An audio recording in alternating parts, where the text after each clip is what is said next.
Misrepresentation is dangerous because in greenwashing, we have messaging that promotes false solutions to the climate crisis and delays the kind of climate action that we really need to be taking. Corporation is reassuring us that they're already doing the things that need to happen, and they have the plan. The Pathways Alliance is all about presenting this kind of plan for net zero that is deeply misleading. That's just one example local to Canada, but this is happening around the world. To me, the cycle that we're in here is that we have this false solution being presented to industry. So then we have the public relying on people that are in the industry to say, no, we've got this, right? So I'm telling my friends, oh, yeah, we're doing CCS. And then what happens is the government officials, so these politicians, then feel obligated to support the public because they're angry and they want to make sure that our industry is being looked after. They go as far as to, there was an excellent article that the Narwhal did, have recordings of TC Energy executives talking about their relationship with the US government and how they are driving these messages through to policy. And I can say this, I was a lobbyist. I didn't appreciate that I was a lobbyist, but I was writing letters to the government. Now, from my point of view, I can be confident in that I was writing letters about site restoration. The message that I was making to government is, if we want Indigenous participation, it needs to be in site cleanup. It cannot be in carbon capture and storage. And who better to lead that, this was my messaging to the government, than Indigenous communities that have faced this issue for decades. I read a different section of Bill C-59. And in that section, what they talk about is a tax credit on carbon capture, utilization, and storage. It's a kind of omnibus bill, so there's a whole bunch of things in the bill, including that pardon greenwashing, different stuff on unemployment insurance and so on, and it touches about everything that's in the budget, kind of an example of greenwashing. On the one hand, you have a law against greenwashing that also includes provisions that support continued use of, production of and use of fossil fuels. And there's also another part, another tax credit on clean industry investments, which is very interesting. It's a bunch of tax credit on renewable solar, wind, which also includes nuclear. So there's tax credit for nuclear power plants, specifically targeted at small nuclear reactors, small modular nuclear reactors, which the oil industry is looking to use in decarbonizing its production. It's not a new problem in West Texas. It's the tragedy of the commons. And where I am, everyone's like, oh, it's just mesquite, scrub brush, and you can see here. Okay, well, 100 years ago, it was all beautiful grasslands and we overgrazed it.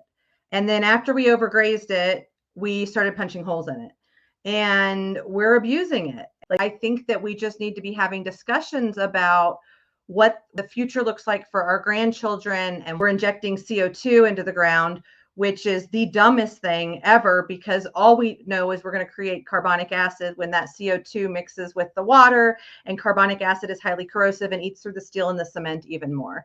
And Oxy's spending billions of dollars a few miles away from me with these direct air capture, big old fans in the middle of the desert, and they're going to suck the CO2 out and inject it into the San Andreas Formation, which is the same formation that is feeding this water right here in the picture. In California, you have a company called CRC. It hasn't existed for very long. It's really the old assets of Oxy, Shell, and Exxon. They own more wells than anyone else in California. They do not have the money to pay for the cleanup. They actually went bankrupt shortly after they were spun off from Oxy. So they recently, with California's new regulatory structure, agreed to merge with another large oil company with a lot of Exxon's old assets. These two companies merged, and all the activists were like, this is going to be great. The new law says they owe us $1 billion to cover these assets. But as I like to say, the oil and gas industry lawyers and lobbyists are some of the best and normally wrote the laws. What happened was they said, oh no, this is a merger. In California, if you do a merger, you don't have to pony up that $1 billion.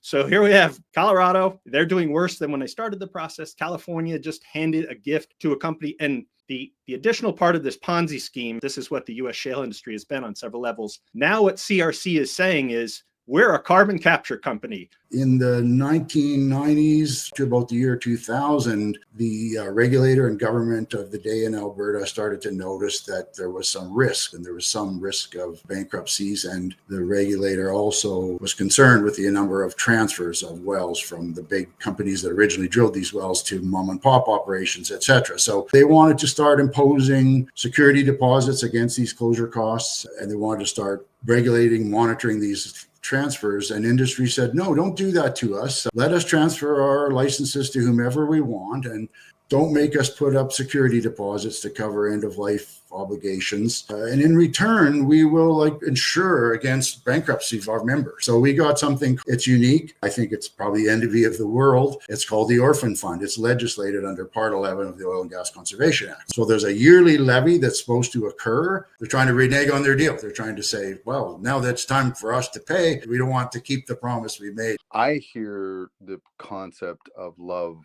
brought up a great deal. And it's one that I don't think a lot of people are truly listening to. What is decolonization? I just kind of threw these elements on the table, but I didn't give you my real opinion about it. But we're not going to be able to move forward without some violence. It's just going to happen. It's happening whenever, Wet'suwet'en is a perfect example of that violence. What happened with the Woodland Cree just recently on their lands, trying to get an injunction to put the chief in jail. Like, it's never been done. It's unprecedented, but yet they're doing it. That's a violence. That's what we're up against. That's the reality.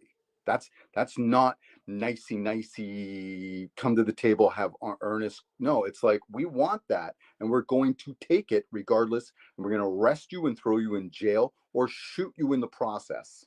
I find that there's a massive difference between indigenizing and colonizing, and some things just cannot be indigenized, and that's just a simple fact. Yet indigenizing in most cases is more or less to do with colonial systems, that it has to do with deconstructing education, for example, which is what I'm trying to do.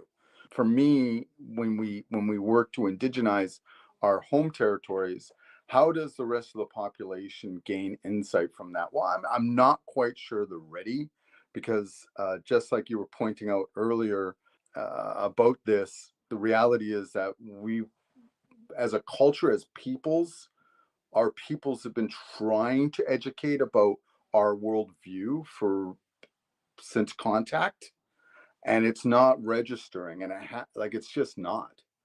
And that's a lot of years to be going to school, for people. I mean, for people who've been here that long, who have ancestors that arrived here in those early days and are still here, they've had an education from us and still not taking any cues. There isn't going to be any peace without some violence of some sort. To us, violence is standing up, using our voices and saying, no, we're not going to take this anymore, and pushing back. And I don't think that a lot of the European world or the colonized world understands that we weren't violent unless we had to be violent, unless it was pushed upon us, and then we were violent in return. So in that sense, I do believe that what he's saying is 1,000% true. And a lot of people my age, the Blackfoot language wasn't spoken in our home. It wasn't taught to us because our parents wanted us to be colonized. Our parents wanted us to fit in the white world. And so, oh no, don't do that, because they themselves were part of residential schools, and so they were punished for it. They didn't want the same things to happen to us. You think of home, you think of what? You think of Chief Mountain, you think of, there's landmarks that we identify with. And so I think that if we find those commonalities and we start to work together, that's how decolonization actually happens. But as far as what I'm working on a lot of little things. But it's crazy because the film that we're premiering actually talks about the work that my he's my cousin, but we're like 6 months apart, so we're kind of brothers. Though trying to bring culture back to the Blackfeet. He's trying to do that. And the resistance that he's meeting head on is giving me like a bird's eye view of what could actually happen if we start to lose those things. And there's a lot of things that have we as Ganawa have lost over time. And that's where colonization just never stops. You know, we want to fit in. We want to be like the cool rappers, and we don't want to be like the cool educational people or the elders. We don't look to our elders, or our youth don't look to our elders the way that they look to famous people now. And so I think a lot of that needs to be taken apart and put back together so that they understand that our future generations do rely on them, just like it relies on us. And there's something that Tyson says a lot that I've kind of adopted too is, well, if I don't do it, then who's going to? If not me, then who?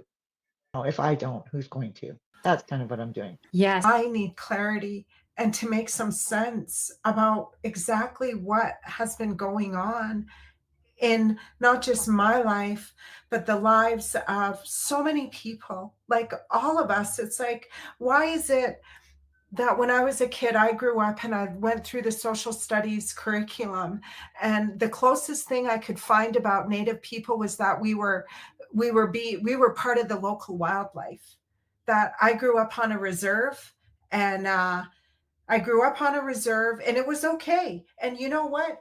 Wild animals are in Africa, and they're on wild animal reserves, and nobody questioned it. Like, okay, so everybody is okay that I'm on a reserve, a little kid on a reserve. I don't get to learn anything about anything. My parents talk in Blackfoot in the next room. They whisper about it, but they don't talk to me in Blackfoot unless I'm in trouble. You know, clarity involves sense making and meaning making. Now, does it make sense if I flip it and all of a sudden Liz, Tara, KJ, we get together and we develop our white awareness training and we give that to Indigenous people? It's absurd. It's absolutely absurd. So why do we accept it and we say, oh, okay, you know, professional development training, let's do some Indigenous awareness training. Oh, that's cool. You know what my parents got for white awareness training? The Indian residential schools. That's what we got. We still live in this existence that doesn't make a whole lot of sense. And our first teachers, the land, the animal nations, we've completely disregarded them. Completely. They're totally out of the, you know, and then so we get into questions about how are we going to manage the land? And it doesn't even make any sense to me. It's still, okay, I'm going to go to Liz and say, how am I going to manage Liz? Like, the land is living, it's alive. Why do we need to manage it? You know, like colonization is violent against us every single day. And now that we're speaking up and saying enough is enough, as Liz said, enough's enough, I'm not dealing with this no more, we're the ones that are looked at as violent. If that's the case, if me using my voice and standing my ground and standing in my knowledge ways and in my heart work is violent to somebody, then so be it. Because that's how I know that I'm going to make sure my son doesn't inherit all of this hurt. Going back to, I mentioned earlier that I've worked in behavioral health for many years now. A lot of it's been youth focused. What I always heard growing up was, you're the future. You're the one that makes those changes. But I'm realizing now, no, that's a cop-out.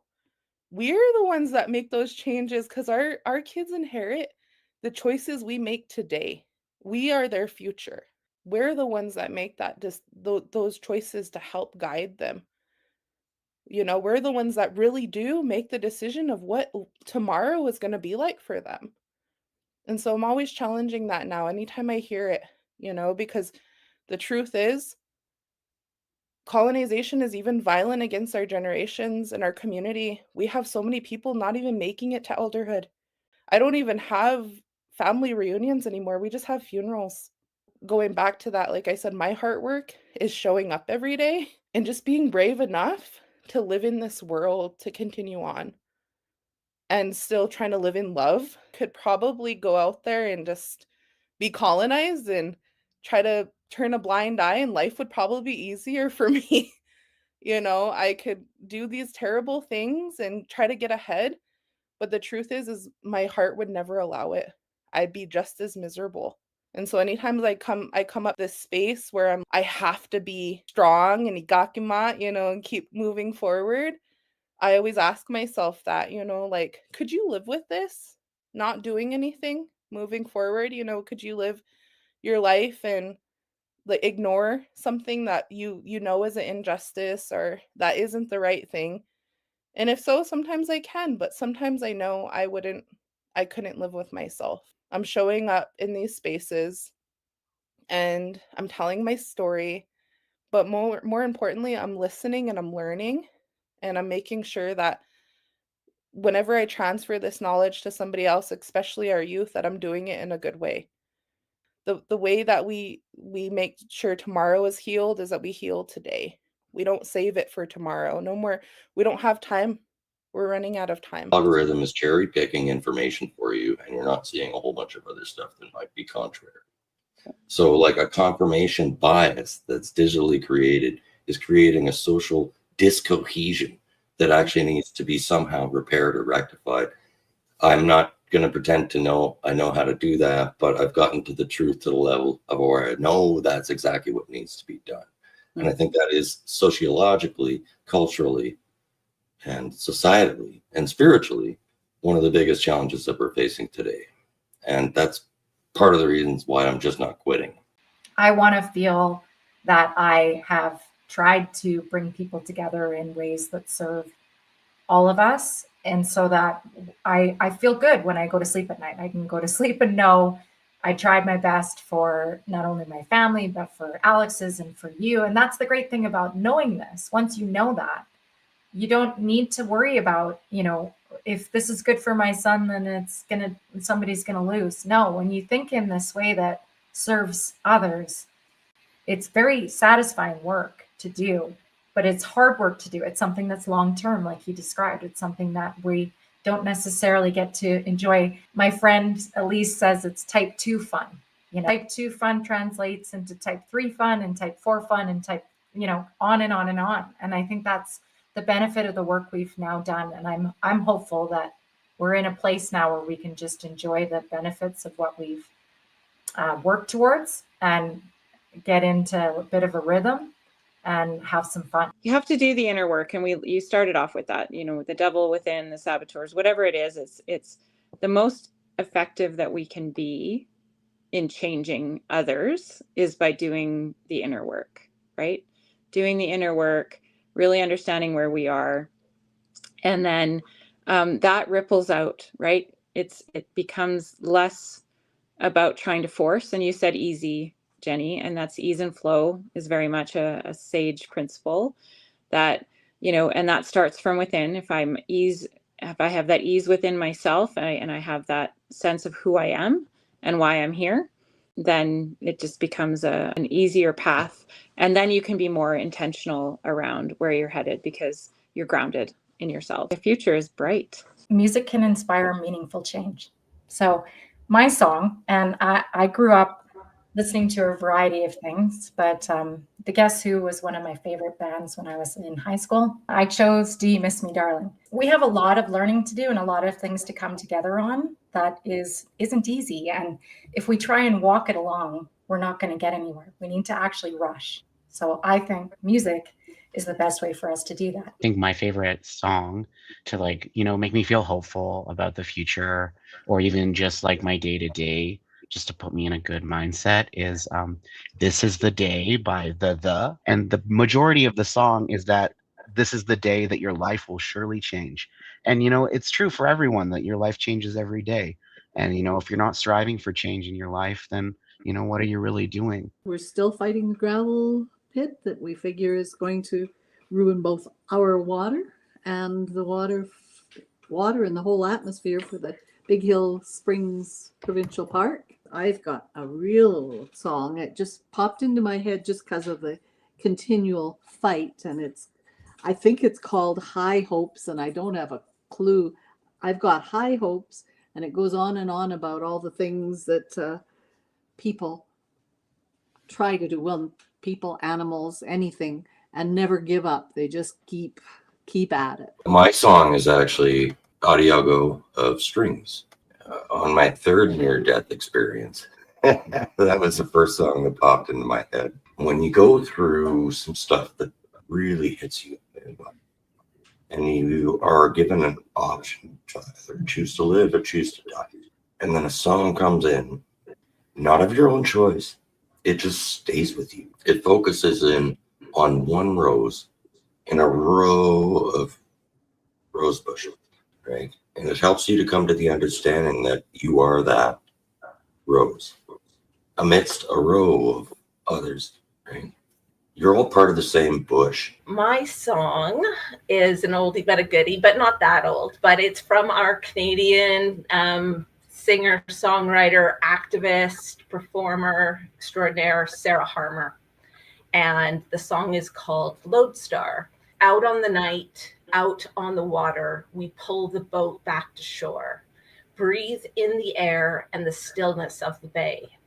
Intensity of stars reflected in the water silently ignite. The oar dips in to oil like water, and we are away. And I just love that with the strings, and then it just like the tempo of the song builds into crescendo, and then she brings it back into this really intimate, you're alone in the world on a beach with someone you love, and it's a great song. One of the songs that I picked is Famous Blue Raincoat by Leonard Cohen. It's about what's taken. It's what's taken from us, but what are we taking? And it's what are we trying to keep? And so Jane is the focus of this song.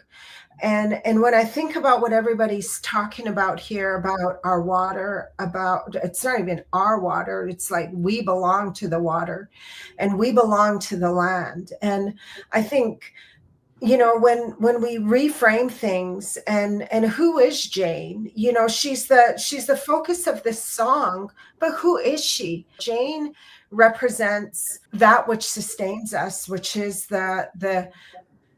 our earth, the earth that we belong to. That's what she symbolizes. The song a Neil Young song called Spirit Road. A speck of dust in a giant's world. There's a spirit road that you must find. A long highway in your mind. Don't feed the snake. It'll turn on you. You starve it out. That's what you do. And it makes you lie. It makes you cheat. It steals your shoes. And it cuts your feet. That I think is referring to, or at least how I interpret it, is modernity and society and ego telling you one story, but your soul or your spirit has a deeper story that wants you to come back to it. And then in that, you have gifts to offer to your friends and your neighbors and to your land, to the land and to the water.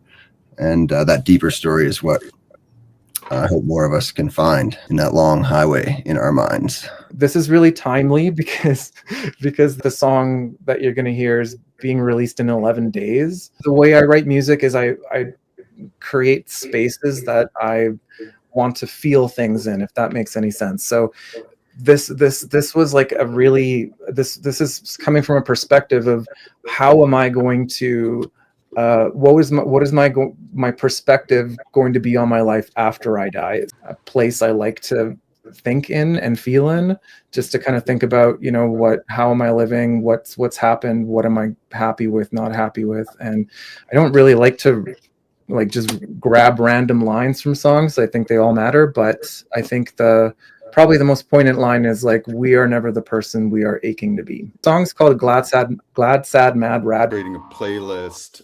I think of something that's I guess it harkens back to being of grand importance in a weird way. The two musicians that probably had a greatest impact on me, aside from American ones, was Fela Kuti. When I was 18, discovering Fela Kuti was groundbreaking. And of course, you could go through his works and stuff, and there's just endless material, but No Agreement is probably the master class of African funk. And And I guess, you know, the reprisal against colonialism and the system suppression and just the need for creativity and the self-empowerment and everything else that comes with that.